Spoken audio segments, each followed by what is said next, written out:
12वां बोल 5 इंद्रिय के 23 विषय। 5 इंद्रियों के विषय गोचर कार्य क्षेत्र को विहार क्षेत्र 23 है।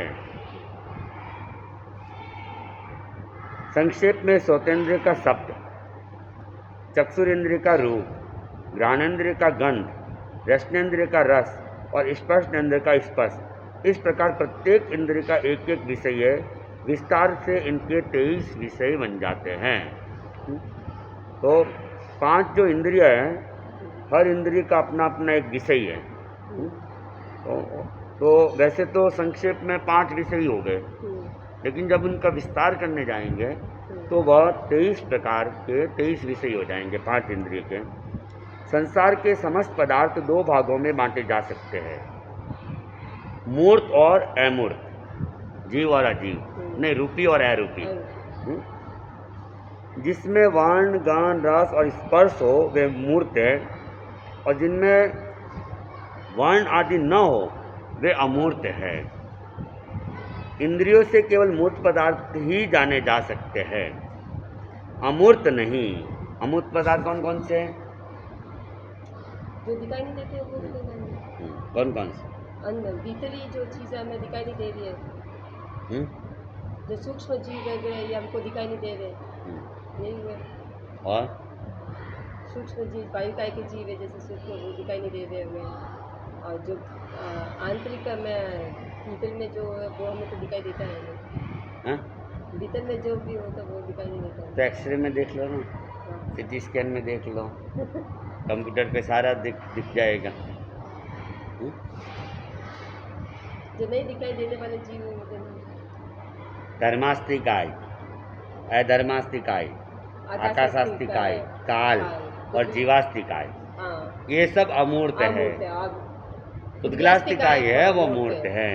वर्ण गण रस स्पर्श किस में होते हैं? उद्गलास्तिकाय में होते हैं। वर्ण गंध रस स्पर्श की जो बात आई ना, तो मूर्त पदार्थ जो है वो पुद्गल ही है। हमें जो कुछ भी दिख रहा है वो सब पुद्गल है, समझे ना? हमें जो कुछ भी दिख रहा है वो सब पुद्गल है। चाहे हमारा शरीर दिख रहा है तो वो भी पुद्गल है, समझे ना? शरीर भी क्या है? पुद्गल है।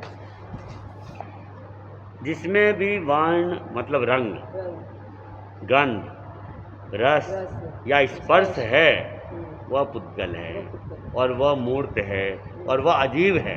वो अजीब है, मूर्त है वो सब अजीब ही है ना?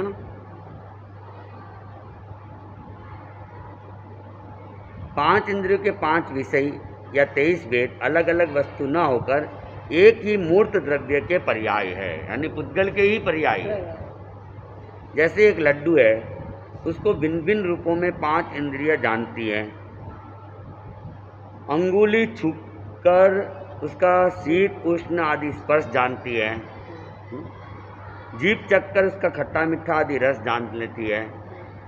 नाक सूंघकर उसकी सुगंध या दुर्गंध की जानकारी कर लेता है। आँख देखकर उसके लाल पीला आदि वर्ण जान लेती है।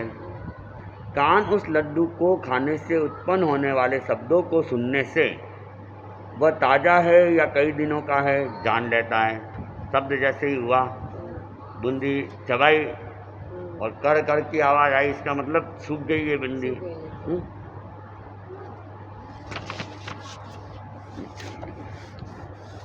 उस लड्डू में स्पर्श, रस, गंध आदि 5 विषयों का स्थान अलग अलग नहीं, किंतु वे सभी उसके सब भागों में एक साथ रहते हैं। वे एक ही द्रव्य के अविभाज्य गुण हैं। कौन? क्या? लड्डू? लड्डू नहीं, एक ही द्रव्य मतलब एक ही सामग्री है, मते नामी मतलब है तो एक ही है। बस जैसे रस है, स्पर्श भी दिया, रस भी दिया, और गंध स्मेल भी आ रही है उसमें, टच सबने किया, मतलब उसकी विशेषताएं सब अलग अलग है। नहीं, एक ही वस्तु के अविभाज्य गुण है। क्या? वर्ण रंग गंध रस और स्पर्श जो है वह लड्डू तो एक उदाहरण है। हर किसी के अंदर कलर तो वर्ण गंध रस जो स्पर्श है, ये चाहे लड्डू का एक छोटा सा अंश भी है, छोटा सा अंश भी है, तो उसमें भी वर्ण गंध रस और स्पर्श शब्द है। स्पर्श रस गंध और वर्ण ये 4 पौद्गलिक द्रव्य के गुण हैं। पुद्गल द्रव्य के गुण क्या है? वर्ण गंध रस और स्पर्श, और शब्द उसका कार्य है। इंद्रिय चाहे कितनी ही चतुर क्यों न हो, पर अपने विषय के अलावा अन्य विषय को नहीं ग्रहण कर सकती है। जो हमारी इंद्रिया है वो अपने ही विषय को ग्रहण करेगी। जैसे आँख को मतलब हाँ, रूप को ही देखेगी, रंग को ही देखेगी। तो कान देखने का काम नहीं कर सकता है, नाक भी देखने का काम अपने नहीं कर। जो आँख कभी सुन नहीं सकती और कान देख नहीं सकता है। पांचों इंद्रियों के 5 विषय सर्वथा पृथक पृथक है, अलग अलग है। शब्द, अब पहला विषय है शब्द। शब्द अनंतानंत पुद्गल स्कंदों से उत्पन्न होता है। अनंतानंत पुद्गल स्कंदों से उत्पन्न होता है। इसकी उत्पत्ति के 2 कारण हैं, संगात और भेद। असंबंधित पुद्गलों का संबंध होने से और संबंधित पुद्गलों का संबंध विच्छेद होने से शब्द का जन्म होता है। संगात तो क्या होता है कि असंबंधित पुद्गलों का जब संबंध हो गया, संयोग हो गया, जैसे ये पत्थर है और हथौड़ा है, असंबंधित पदार्थ है। एक तो लोहे की चीज़ है, एक पत्थर है, लेकिन दोनों आपस में टकराए तो क्या होगा? दोनों का संयोग होगा, और संयोग होते ही क्या होगा? शब्द की उत्पत्ति हो जाएगी। तो एक तो संबंध होने से जो शब्द निकलता है, और एक जब वे अलग होते हैं, संबंध विच्छेद होता है। जैसे पेन है तुम्हारे पास में और तोड़ दिया, एक पेन 2 पार्ट में बदल गया, तो क्या होगा? आवाज़ आएगी। जन्नत आवाज़ तो श्री कल तो हम दोनों की खाना नहीं है, समझे ना? आगे देखते हैं। जैसे हड्डी है मान लो, और किसी ने लगा दी तो टूट गई, और टूट गई तो क्या होगा? आवाज़ आएगी, कट करती हैं। या किसी ने कटका निकाला और आवाज़ आई। हाँ? तो जब वे एक दूसरे से अलग होते हैं, अलग होते ही जो शब्द निकलता है, तो एक तो भेद के कारण से शब्द निकलता, एक संयोग के कारण से। जैसे दोनों तालियां हाथ मिले और ताली निकली, शब्द निकल गया। हाँ हाँ। तो 2 कारण बताए शब्द के, संगात और भेद। संगात मतलब संयोग, भेद मतलब अलग होना, संबंध विच्छेद होना। इसके 3 प्रकार हैं, सचित शब्द, अचित शब्द और मिश्र शब्द। इसी को ही जीव शब्द, अजीव शब्द और मिश्र शब्द कहते हैं। जीव के द्वारा जो बोला जाता है वह सचित शब्द है। जैसे मनुष्य का शब्द। अचित पदार्थ के द्वारा जो शब्द होता है वह है अचित शब्द। जैसे टूटती हुई लकड़ी का शब्द। सचित और अचित दोनों के संयोग से जो शब्द होता है वह है मिश्र शब्द। जैसे बाजे का शब्द, बाजा बजाया, सीटी बजाई, बांसुरी बजाई, तो उसमें क्या है? बांसुरी तो अजीब है, उसमें कोई शब्द नहीं है, लेकिन जीव ने प्रयास किया, तो अब दोनों के प्रयास से जो शब्द निकला है मिश्र शब्द, वो मिश्र शब्द। शब्द मात्र श्रोतेंद्र का विषय है। शब्द क्या है? श्रोतेंद्र का विषय। रूप, कल तो छुट्टी है हमारे, देखते हैं। रूप पौद्गलिक है, इसके 2 अर्थ हैं, आकार और वर्ण। प्रस्तुत विषय का में रूप का अर्थ वर्ण ही ग्राह्य है, आकार नहीं। वर्ण स्वयं पुद्गल नहीं है, किंतु पुद्गल का गुण है। वर्ण 5 प्रकार के होते, कृष्ण, नील, रक्त, पीत और श्वेत। सान्निपातिक मिले हुए वर्ण और भी अनेक हो सकते हैं। जैसे अपनी फैक्ट्रियों के अंदर है ना, चार्ट निकलता है, 150 रंगों का चार्ट, 250 रंगों का चार्ट। तो मूल रंग तो 5 ही है, लेकिन अलग अलग रंगों के साथ उसका कॉम्बिनेशन बिठाया जाता है, तो फिर एक रंग, दूसरा रंग, तीसरा रंग, सैकड़ों रंग हो सकते हैं। परसेंटेज जितना जितना मिलेगा एक नया रंग पैदा होता जाएगा।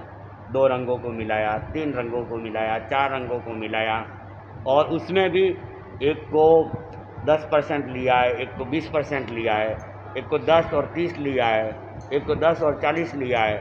तो उस हिसाब से रंगों में हल्का हल्का डिफरेंस आना चालू हो जाएगा। बहुत तरह हाँ। की वैरायटीज बना सकते हैं। हाँ, कर सकते पर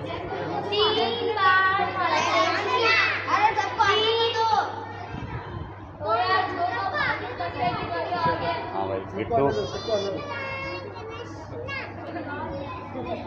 पानी की बोतल लेके जाना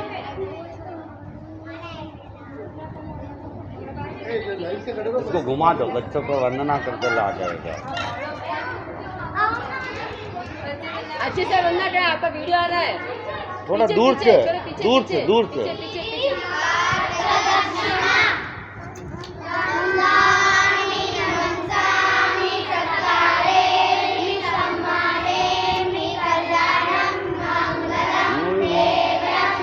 तुम्हारा भी आ जाएगी सेल्फी।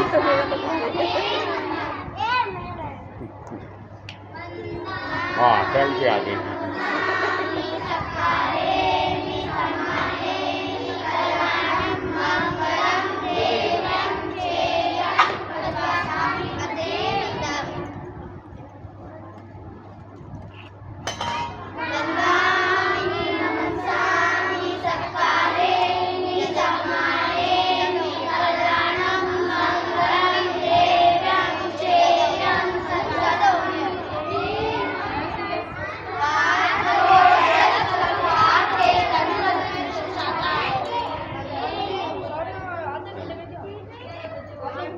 हो गई वंदना। हाँ,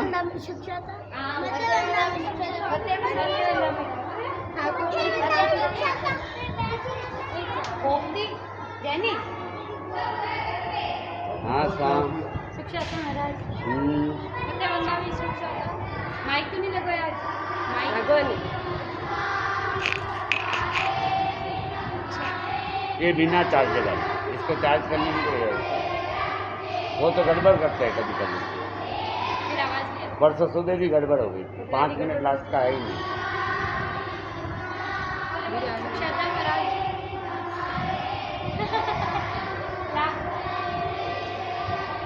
तो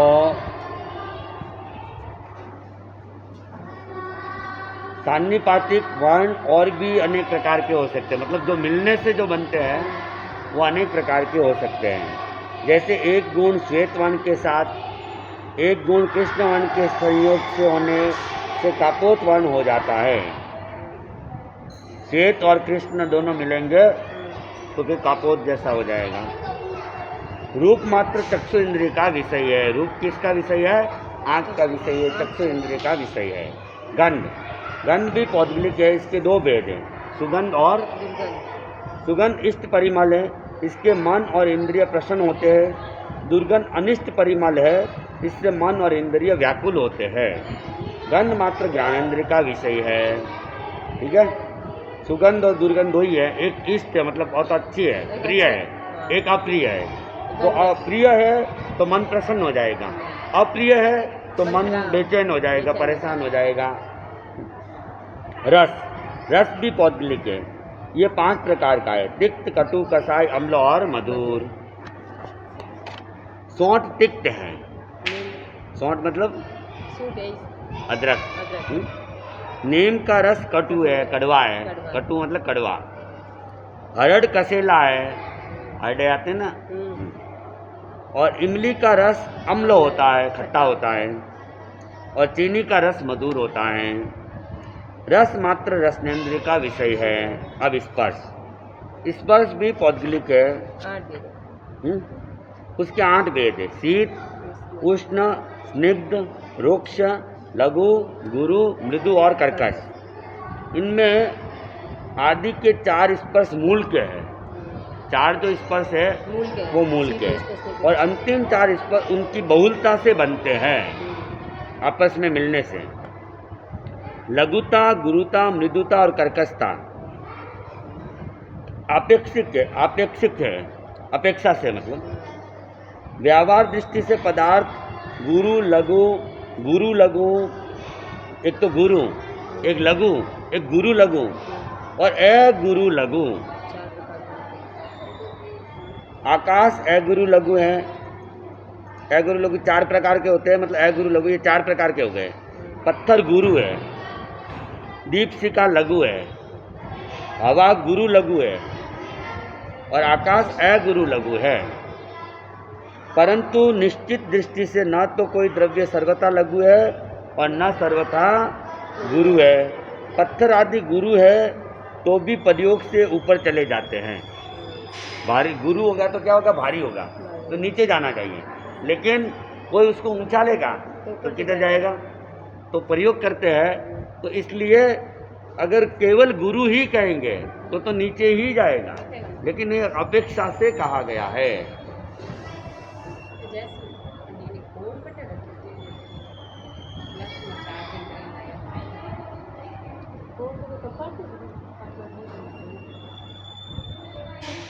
बच्चों के ज्ञान ये तुम्हारे घर है नहीं, अब जल्दी तो चार्जर ठीक है, वो चार्जर है। बच्चों के ज्ञान शाला का गरबा का प्रोग्राम है। गरबा परसों संडे को 4 तो डिस्टर्ब तो नहीं आपको प्रॉब्लम मतलब कोई डिस्टर्ब तो नहीं आप नहीं कोई दिक्कत नहीं, गरम नहीं। ये बच्चे तो क्या वो शोर नहीं करेंगे। वो भी राजा शौक में तो क्या, फिर उनके कालू जी के वहाँ आए ना तो अच्छा नहीं लगता है। नहीं ठीक, कोई बात नहीं। बता देंगे, एक दिन की छुट्टी रख लेंगे, टाइम आगे पीछे कर देंगे। हाँ परसों संडे का फाइनल कर दिया हमने। या हम लोग पीछे बैठ जाएंगे। नहीं आप बैठ के तो हमारे नहीं बैठ सकती है आप। क्लास ले मेरा क्लास अगर कोई पढ़ने वाले होंगे तो और डोर क्लोज करो तो आवाज पड़ जाएगा। आपको लगते हैं अच्छा, थोड़े ठीक। इकट्ठे करा बच्चे ग्राउंड तो प्रॉब्लम की बात तो नहीं कोई प्रॉब्लम नहीं है, कि बच्चे तो बहुत कोई प्रॉब्लम नहीं, आप आराम से करो। ऐसे करा दो हॉल में तो भैया अपने माइक वगैरह ले 5-7 मिनट 5-7 मिनट गाँव बनाते क्या हाल है। हमारा कौन बस मैं आऊँ ना तो पत्थर आदि गुरु है तो भी प्रयोग से ऊपर चले जाते, अथवा वह एकांत रूप से गुरु नहीं है। हाँ? ठीक है,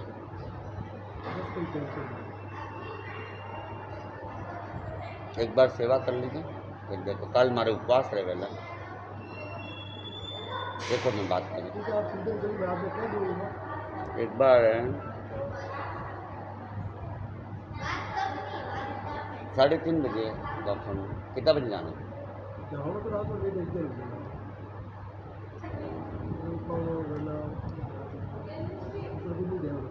5 बजे आता हूँ, 5 बजे कल उपवास है तो गोचरी वगैरह है, 5 बजे एक बार कर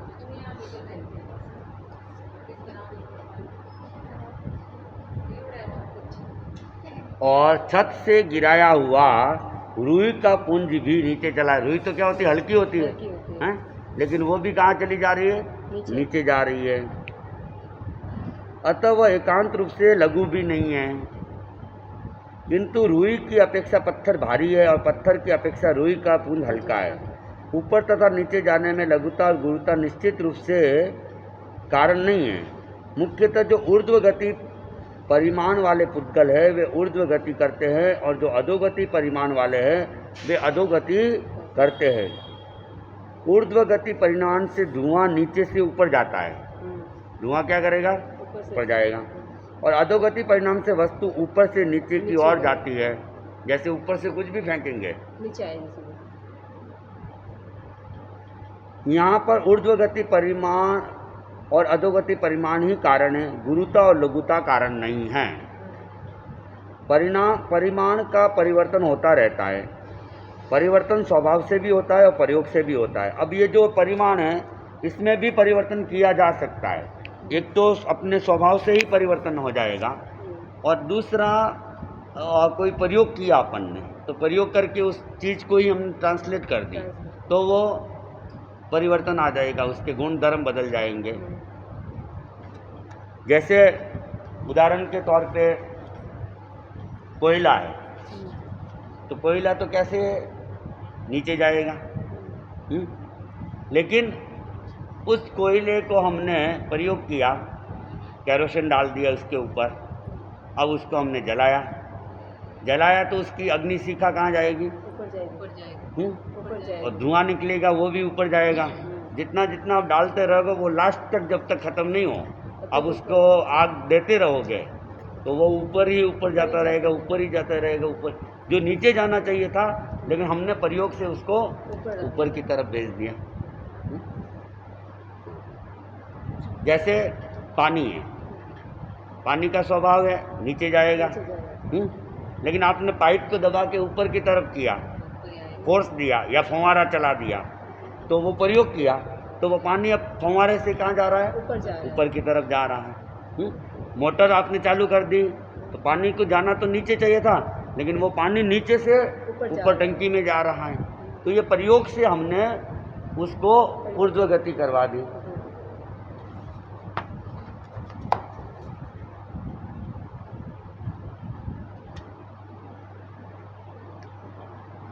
तो परिवर्तन स्वभाव से भी होता है और प्रयोग से भी होता है। मूल 4 स्पर्श वाले स्कंद अगुरु लघु ही होते हैं। जो मूल 4 स्पर्श वाले पुद्गल है ना, वे तो अगुरु लघु ही होते हैं। जैसे उच्छ्वास, कारमान, मन और भाषा के पुद्गल स्कंद है। अष्ट स्पर्शी स्कंद गुरु लघु होते हैं। अष्ट स्पर्शी जो है ना स्कंद, वो गुरु और लघु दोनों होते हैं। जैसे कारमान शरीर को छोड़कर शेष चारों शरीर के पुद्गल स्कंद है, वो क्या है? अगुरु लघु। कई ग्रंथों में स्पर्श के लक्षण इस प्रकार बतलाए गए। उष्ण स्पर्श मृदुता वो पाक करने वाला है, ये अनेक दूसरे ग्रंथों की बात कह रहा है। शीत स्पर्श निर्मलता और स्तंभित करने वाला होता है। स्निग्ध स्पर्श संयोग होने का कारण है, मिलने का। रुक्ष स्पर्श संयोग नहीं होने का कारण है। रुखापन है तो संयोग नहीं होगा। लघु स्पर्श ऊर्ध्व गमन व तिर्यक गमन का कारण है। जो लघु स्पर्श है ऊर्ध्व गमन, या तो ऊपर या टेढ़ा मेढ़ा तिरछा। गुरु स्पर्श अधोगमन का कारण है। जो भारी है गुरु है वो नीचे की तरफ जाएगा। मृदु स्पर्श नमन का और कठिन स्पर्श अनमन का कारण है। रुक्ष स्पर्श की बहुलता से लघु स्पर्श होता है, और जब रुक्ष स्पर्श की बहुलता बढ़ जाती है तो वह क्या है? लघु स्पर्श का निर्माण करता है। और स्निग्ध स्पर्श की बहुलता से गुरु स्पर्श का निर्माण होता है। शीत और स्निग्ध स्पर्श की बहुलता से मृदु स्पर्श होता है। अब कौन सा स्पर्श किसके मिलने से क्या बनता है, इसका उल्लेख कर रहा है। उष्ण या रुक्ष की बहुलता से कर्कश स्पर्श, एक तो उष्ण भी है, गर्म भी है और रूखा भी है। हो गया? ठीक है, बहुत बढ़िया। खून वगैरह आने लग गया था। संतारा सीज गया। संतारा साविका वदामी देवी, विदामी देवी का संतारा पूरा सीज गया। बीज લીધી बढ़िया लीजिए। बीज ગુલાબ જેરી बीज હતી માં સુધી बीज તમે આ તો આસો જ બીજ આસો તો હે बीज છે। नवरात्रि की दूज है, हाँ दूज का चांद। हाँ तो मतलब आज चांद दिखता है ना मुझे? बीज હતી चांद तो अब नहीं दिखेगा, अब तो हो गया टाइम। तो पहला देखना पड़ता है ना वेता टाइम। हाँ ये नहीं को अब तो मुश्किल है हमारे दिखना। भी सामने मैसेज आ गए ना नहीं सब में साउथ भी में आ तो गए। उगादी के टाइम देखते हैं हाँ? चांद। उगादी होती है ना फेस्टिवल साउथ का। हाँ? उगादी उगादी हम्म। साउथ का फेस्टिवल है, वहाँ टाइम उस टाइम चांद देखते हैं सभी। तो कब होता है? उगादी लगभग मार्च महीने में लगभग ऐसा वो आती तो है। चैत महीना हो गया फिर तो, चैत महीने में उस टाइम देखते हैं। फागण का या चैत का। हाँ। मैं जैसे इनके मैं पहले पर मैं बस इस प्रकार 4 स्पर्श बन जाने से सूक्ष्म स्कंद भी बादर स्कंद बन जाते हैं। ग्रुप में भेजो मेला में कर लियो। चतुर्स्पर्श स्कंद से अष्ट स्पर्श स्कंद बनने के कारण नैना देवी गालियो हम वो भक्तंबर के आ रहे हैं आपके मैसेज? भक्तंबर का आ गया मैसेज। महिला मंडल में और आ रहा है? महिला मंडल फिटर पता नहीं सभा में तो आ गया। फिटर तार सभा में भी हो तो महिला मंडल में गालो और ज्ञानशाला में नहीं डाल दिया।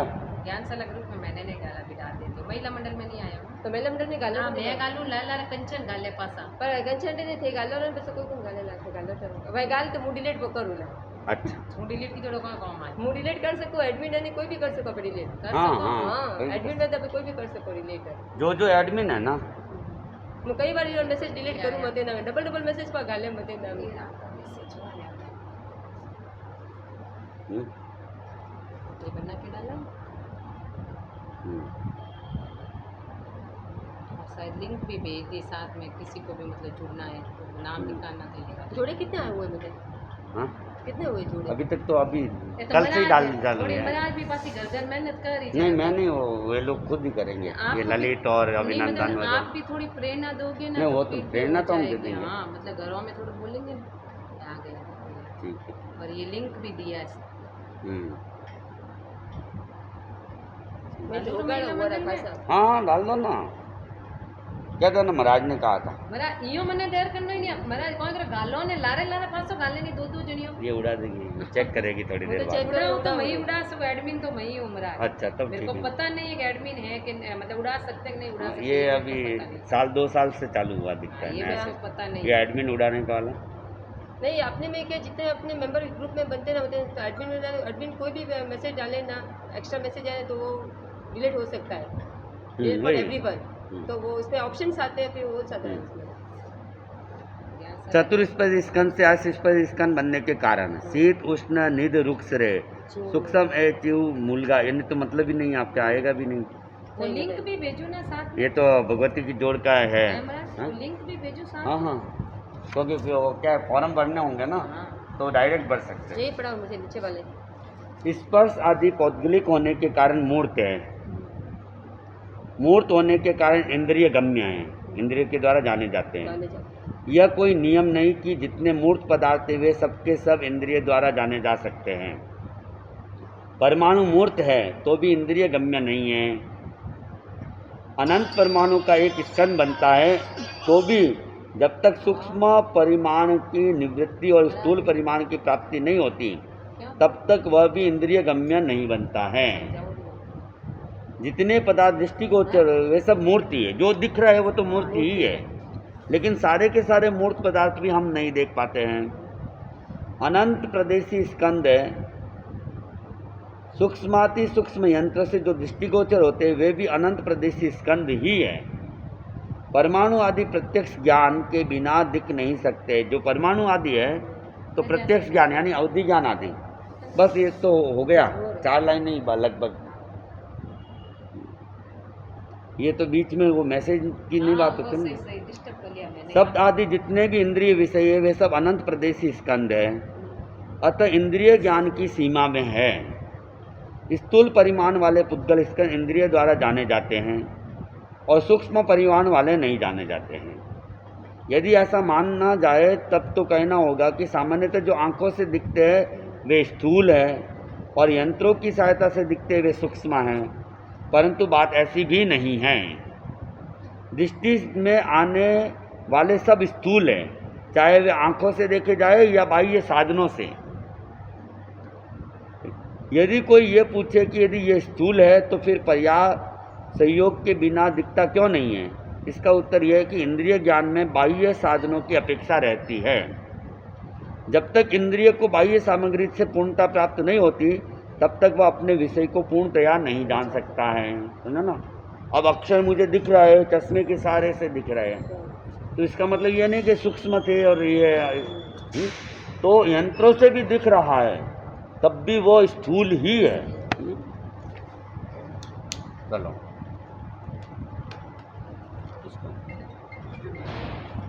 आशा